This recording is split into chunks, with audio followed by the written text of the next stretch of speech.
Hello, good evening, Monday evening. Welcome to North West Tonight. I'm Roger Johnson.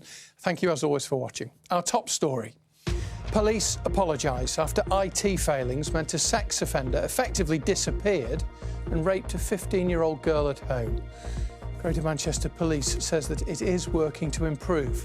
Also tonight, the pistol-touting man from Preston accused of trafficking migrants across the Channel immortalised with a tribute song. The NHS success story, trialled in Lancashire, surgical hubs cut waiting times and are being rolled out across the region. Well, the NHS has got it's not going very well. It's got bad press at the moment, but once you get into it, it's first rate. Taking the plunge for children in need. We'll meet the local radio presenters on their 1,000 Miles Challenge. And it's been another dry, albeit cloudy day today, and our weather is looking to be stuck in a bit of a rut over the coming days. A very similar forecast. All the details coming up at the end of the programme.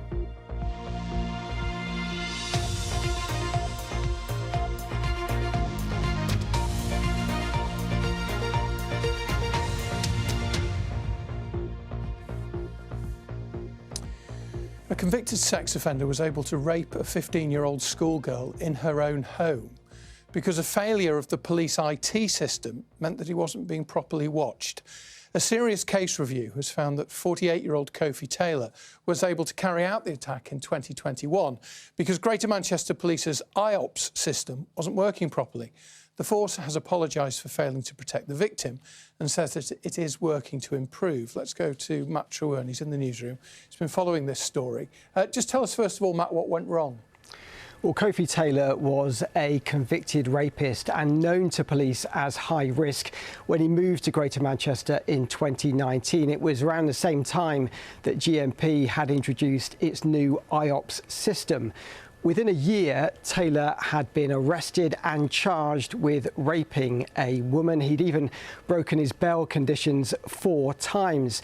But because of IOPS failures, specifically duplicate records being created, the team that were supposed to be keeping track of him had no idea what was going on. As the safeguarding review into the case found, IOPS hindered and undermined their work. So no urgent checks were carried out on him as they should have been.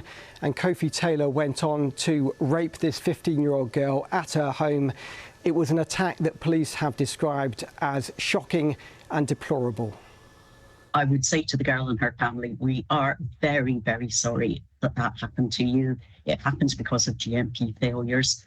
GMP will learn from those failures, but we recognise that cannot change the traumatic experience that you've had. And Matt, the review also found that there was an issue with officers being overloaded with cases. Yeah, in simple terms, there were not enough staff to deal with the huge number of sex offenders that the team had to keep tabs on. At the time, the relevant GMP sergeant was responsible for overseeing around 1,000 offenders when we're told that a maximum of 200 would have been reasonable. Now, when I spoke to GMP, they accepted that this was all a massive failure and they have apologised to the girl and her family. We let her down, we failed to protect her, and we take full responsibility for that.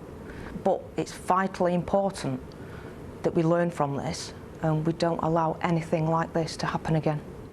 So can you reassure people in Greater Manchester that violent and dangerous sexual offenders are being properly supervised and monitored right now? I can assure you that. I can assure you that completely, and the public. Today we have warrants being executed at sex offenders' addresses, we have visits, we have people in the custody at this moment in time. We are absolutely determined to protect people within our communities from sexual and violent offenders, in particular women and girls. I give you my word that we are committed to achieving that, and we will succeed. Now, GMP say that since the attack, their sex offender management unit has doubled in size. As for Kofi Taylor, well, earlier this year, he was jailed for life for raping the schoolgirl and told he'll have to serve at least 11 years in prison. Matt Trewern in the newsroom, thank you. You can read more about how victims' charities have reacted to this case in Matt's story online. If you can pause the telly now. You can scan the QR code on the screen. It'll take you directly to the article, or you can look for it yourself under the Manchester News section on the BBC News website. Lots of reaction to that story, which Matt first broke today. If you've been affected by any of the issues raised in Matt's story, there is advice and support of organisations that can help at the BBC Action Line. You can go online for that to bbc.co.uk/action line. Now let's take a look at some of the other stories making the headlines in the North West tonight. And a man from Lancashire who was missing in Tenerife for 4 days has been found safe and well. Chris Finney's disappearance was widely reported as his friends or family hadn't heard from him since Thursday. He was found with a broken phone and no money earlier today. The family of a 19-year-old teenager who was shot dead in Liverpool in June have issued a new photograph of him from the day he was killed. They're making a fresh appeal for information after Ellis Cox was shot at the Liver Industrial Estate in Aintree. A senior hospital manager has told the Thirlwall inquiry into Lucy Letby's crimes that she felt out of her depth dealing with concerns about the former nurse, probably because she didn't have a clinical background. Karen Townsend was Divisional Director of Urgent Care at the Countess of Chester Hospital in 2015 and 2016. And malnutrition is increasing in parts of Lancashire, with officials in Blackpool reporting an 85% increase in the number of people treated in hospital in the year to March.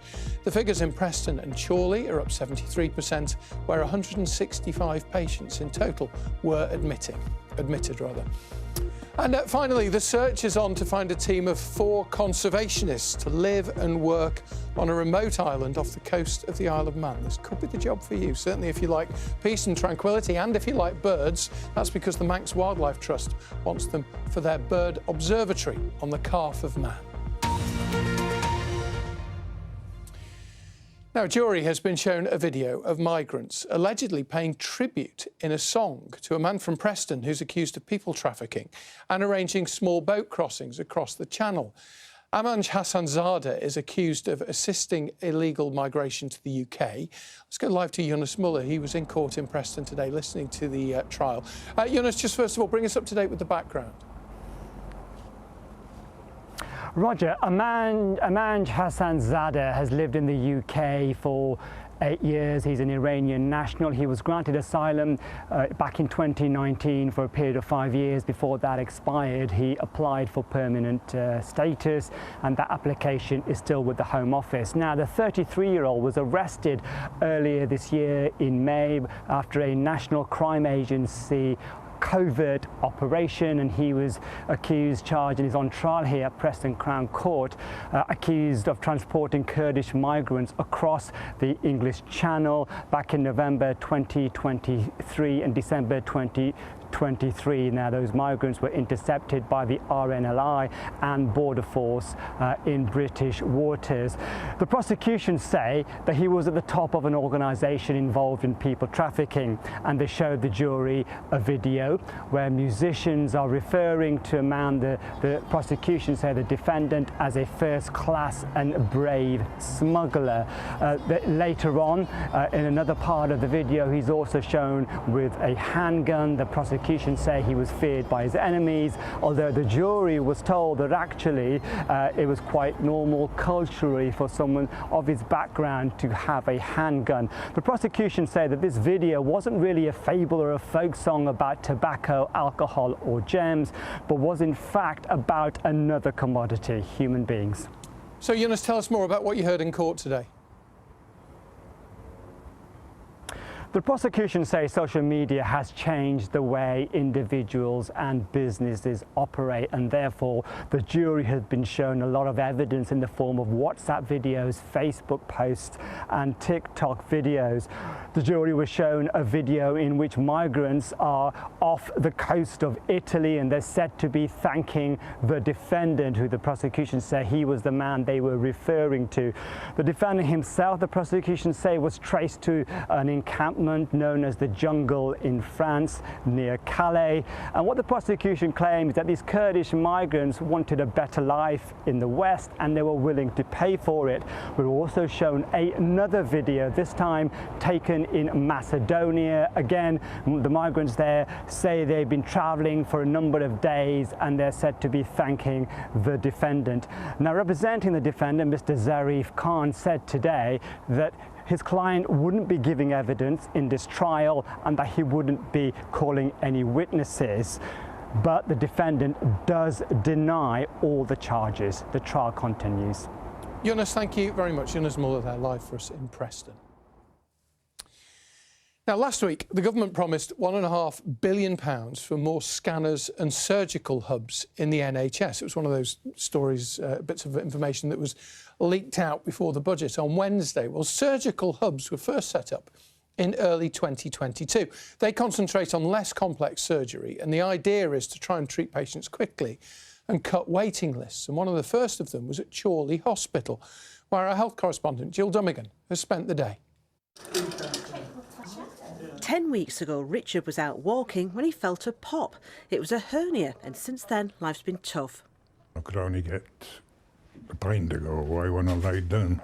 When I was walking around or just getting up, toilet, sitting down, I couldn't sit down to eat. I stand up, it was just crippling pain. But in a few hours, Richard's getting the surgery which should take all that pain away. I was quite surprised to find out how quick I got it at Chorley. Every week, 300 people like Richard go through this hub. It specialises in fixing relatively uncomplicated medical issues, which thousands and thousands of people suffer from, to get those waiting lists down. It's made a huge difference. Our waiting time for cataract surgery is competitive with the private sector, just a few weeks, as opposed to sort of very long delays. We can get patients in very quickly now. In the past year, the number of people waiting longer than a year for a procedure in this trust has fallen by more than 50%. The number waiting longer than 65 weeks has fallen by nearly 90%. Both of those improvements much better than the North West average. So how have they done it? NHS England gave a £3 million grant which allowed the number of operating theatres here to nearly double from 7 to 13. The hub's kept separate from other emergency surgical services, so operations are much less likely to get cancelled. And the layout is designed for speed. Other hospital settings may have wards which are a distance away, which can increase time on the patient journey to and from theatre. On this site, we've got our ward areas and dedicated day case area, which is right across the corridor. So logistically, the patients only have a few steps to walk into theatres. There are now more than 90 hubs nationally, with more set to open.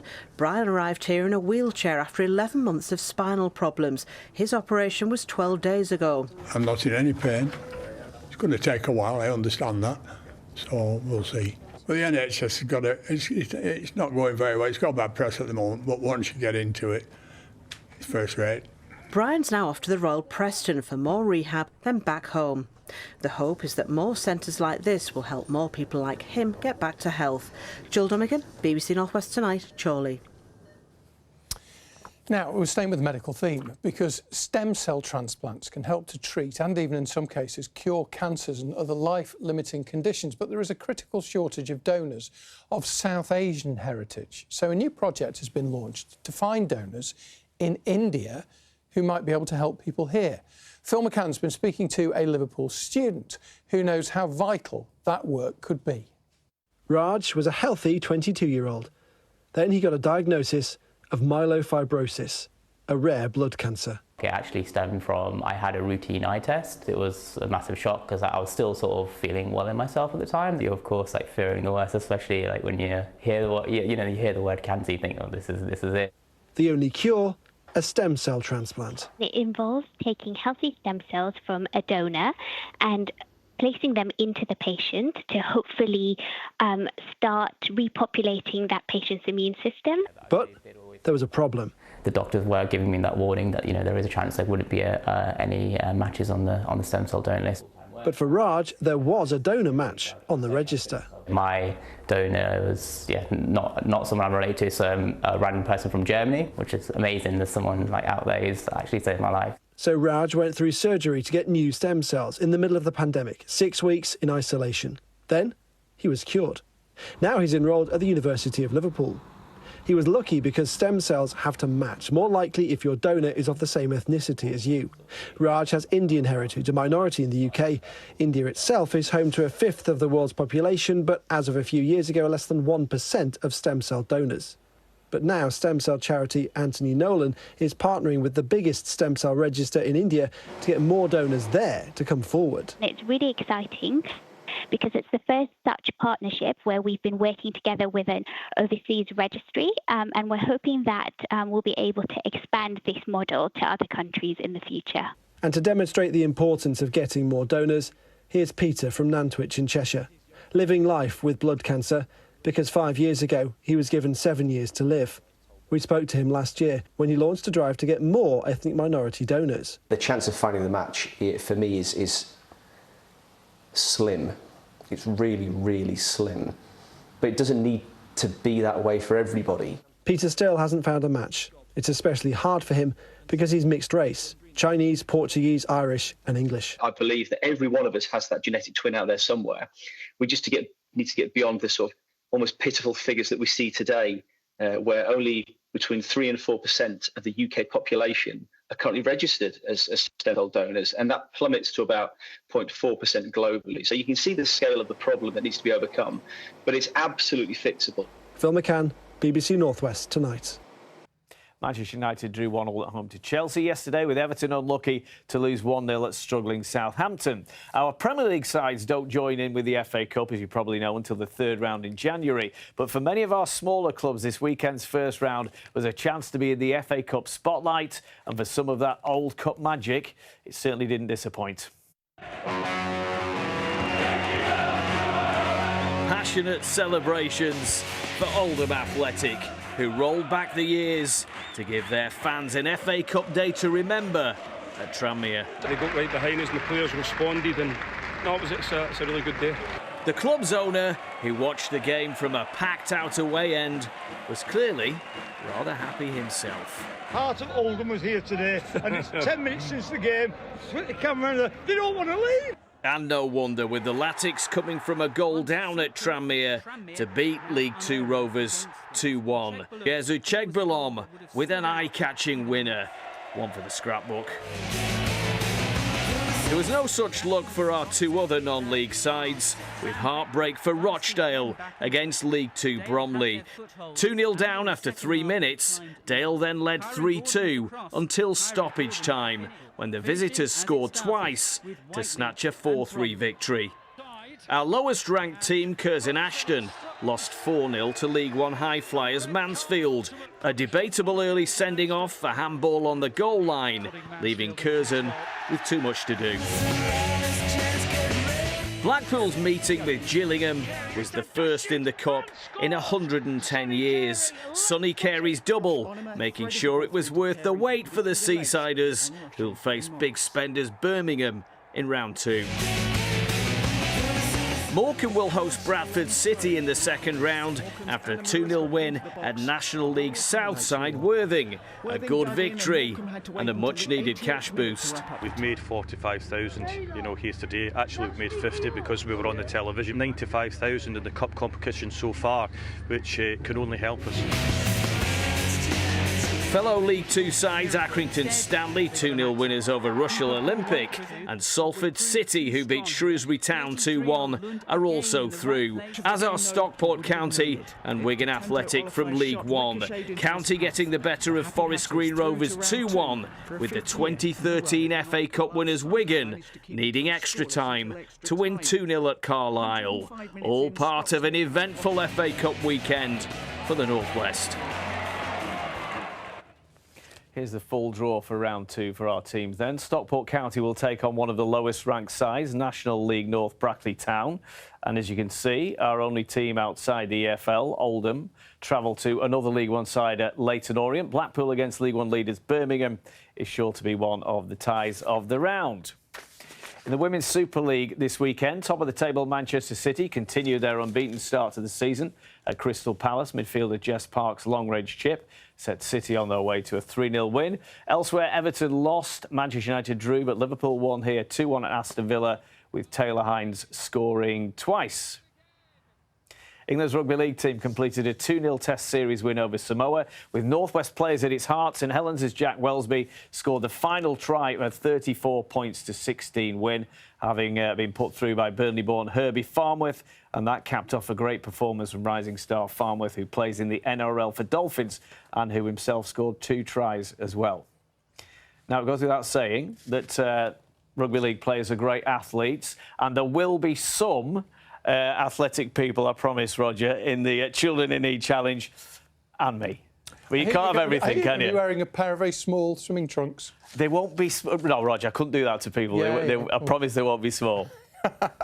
It'll slow you down if you've got to swim a mile. You need a pair of little drag shorts. What I'm talking What'll about. slow me down is the one armband, Roger, I think. We need a picture. We need a picture. It's a 1,000-mile challenge. There will be. Right. It'll be filmed. It's Children in Need. People from BBC local radio stations across the country trying to swim 1,000 miles for Pudsey. Let's have a look at some pictures of a couple of them in action today, bobbing up and down there. This is Chris, Rick and Alex Worsick from Radio Lancashire doing their share, attempting to swim a mile a day all week. Kay has been along. She's quite handy in the pool, apparently. She's been to meet another member of Team Lancashire in training. I've come along to Preston to meet Parin Begum. Now, she does the traffic and travel at BBC Radio Lancashire. So no major issues to make you aware of, but a few roadworks. And she's taking part in the 1,000-mile challenge. But for her, the biggest challenge, she's relatively new to swimming. Put your feet down. Up your nose. OK. All right. We've faced problem number 1, though. You've got your choice of how you want to learn to breathe. There's different ways of doing it. OK, you don't have to breathe out through your nose. But the most important thing is when you're swimming, the only thing to do is breathe out. Go on, You're keeping your head still now. There you go. Once you get your face in, it's going to be so much easier. You got it. Go on, Parin, babe. How are you doing? So far, so good. That looked really good. I'm getting there. How's it feel, though? I'm still scared to get my head underwater. So how old were you when you actually started to think, do you know what, I'm going to try, I'm going to do it? Well, it was when I went with my friend to swimming in the lakes. We went to Sweden and everyone else were swimming in the lakes, and I was kind of watching them from the sidelines. I just thought, I wish I could be in there with them. They were all having fun and having a laugh. Wow. So from that to this, and now you've decided to take on the 1,000-mile challenge. Yeah. Outrageous, isn't it? A bit optimistic. You've got to be in it to win it, Parin. You can try. You can try. You also in the South East Asian community.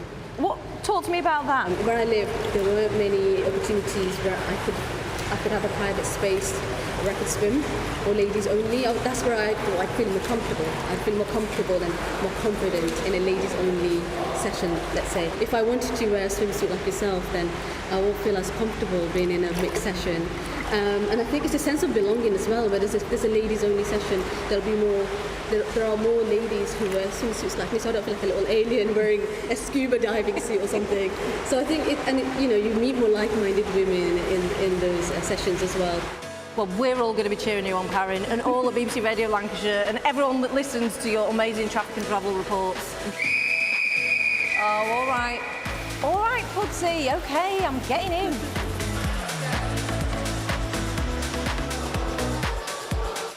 Let's not forget why Parin and the team at Radio Lancashire are swimming in the 1,000-mile challenge.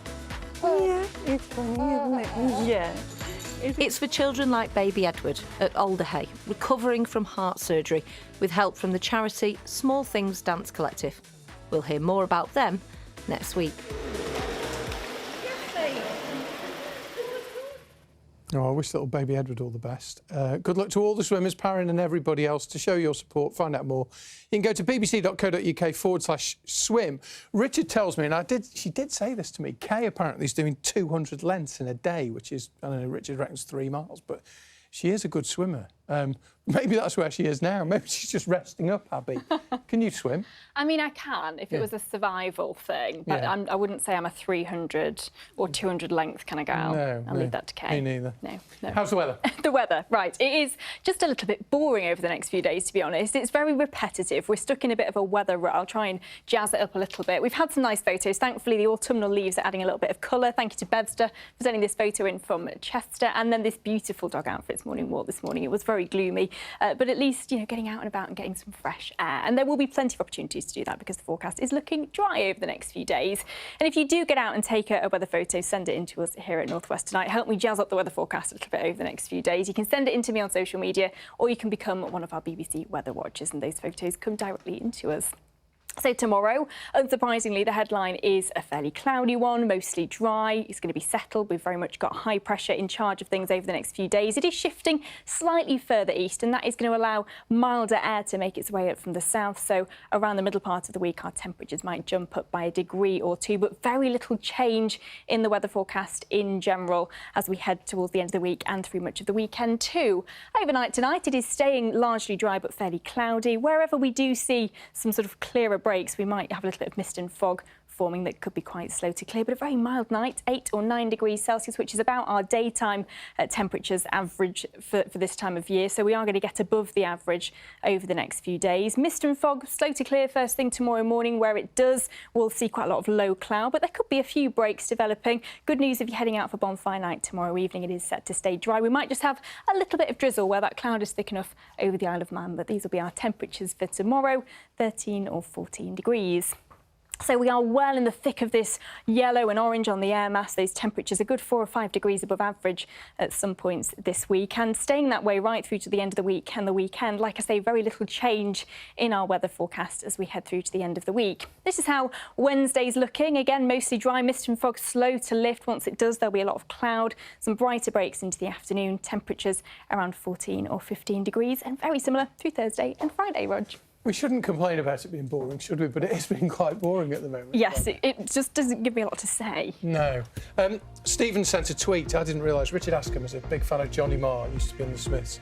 Stephen says, how do you make an FA Cup first round report interesting? Put a Johnny Marr soundtrack with it. There you That's go. true. Well done, Richard. Thank you for watching. Have a great evening. Bye-bye.